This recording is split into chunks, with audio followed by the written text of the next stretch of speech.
Hey guys, what's up? We all know that One Punch Man Season 2 will be finally released in the upcoming October or November. Seriously, I just can't wait anymore.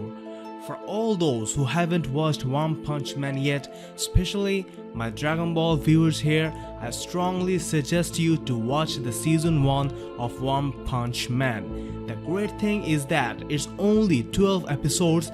It's completely different than anything we have ever seen before. It's totally on a whole new level.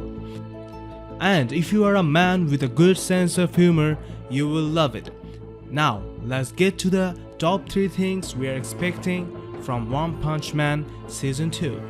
Number 1.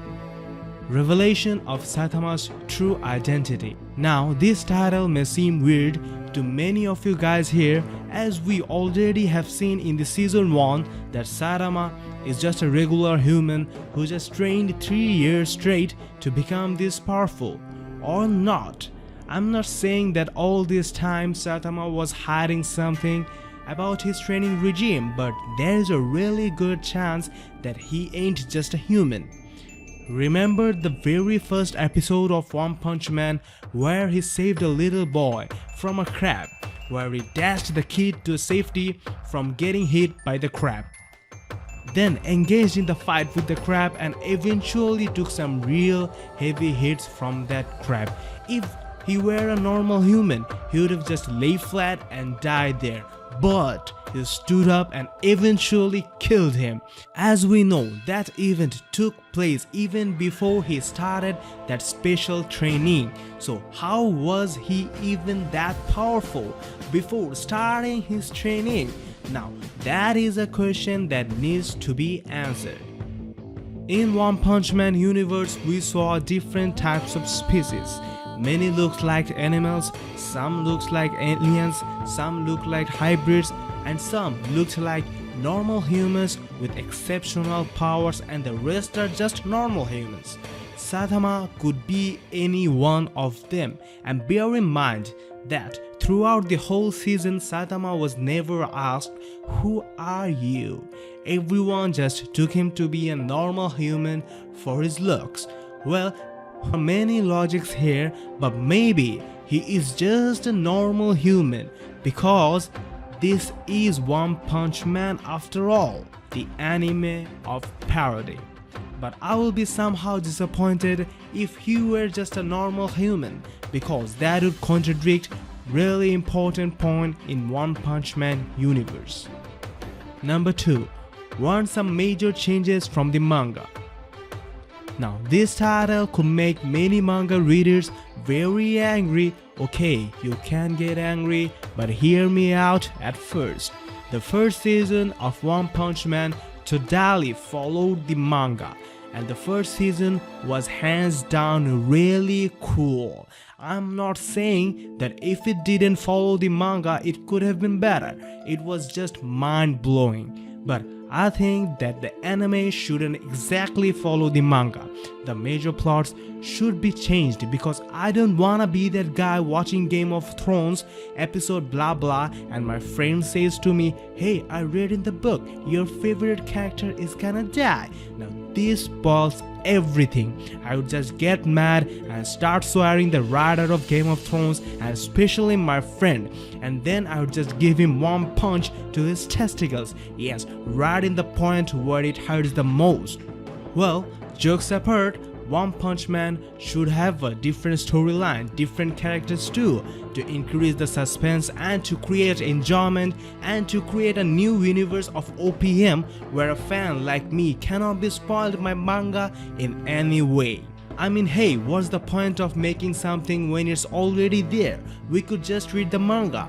So I really want some changes made to One Punch Man Season 2 so that we can have more awesome time watching it.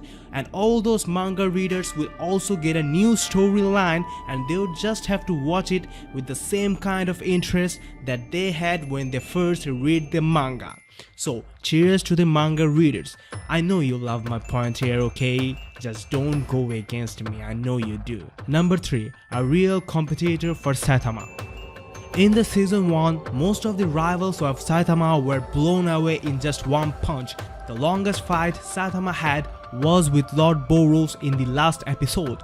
Many of us thought that Lord Boros actually did stand up to Saitama. Well, not in a competitive way, but he was a little bit. But I would have to go against this too. From the very first episode, Saitama yearned for a rival with whom he would have some competition. But everyone he gave a punch was destroyed just the moment the punch made an impact. Now this made Saitama go easy on everyone, but still everyone died after getting that punch. So when Saitama made Lord Boros, he was taking it really easy. Just think for a moment, everyone you gave a punch just died. So why would you use your full power from the very beginning? Everyone would have just at first taken it really lightly to actually see how much the rival can take. And nobody could take that punch, and then came Boros, who was the first one to take that easy peasy punch and fight back.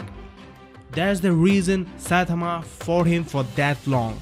He wanted Boros to give full power and give Saitama the fight he wanted. And at the last scene, Lord Boros released a ray which was a powerful attack which could easily destroy the earth. And at that moment, Saitama used his serious punch, which didn't just eliminated the powerful ray which could have destroyed the earth, it also killed Lord Boros, who had the power to regenerate from being totally destroyed. So we can know that the serious punch had the power to destroy a whole planet bigger than the planet Earth. And even that wasn't the peak of Saitama's power or even near to its peak. So Lord Boros never stood a chance in front of Saitama. Saitama just played with him all those time just because Lord Boros was stronger than any other opponents he faced, but Lord Boros was still nothing to Saitama. If Saitama wanted, he could have ended Lord Boros in the first punch like everyone else. So in the next season, we really want a serious fight like Saitama dreams to have. Now that fight would be something to watch out for. Each of their punch would destroy planets and even galaxies could be at stake when they fight. Just can't wait for this. So what do you think and what are you expecting? Comment your opinion down below.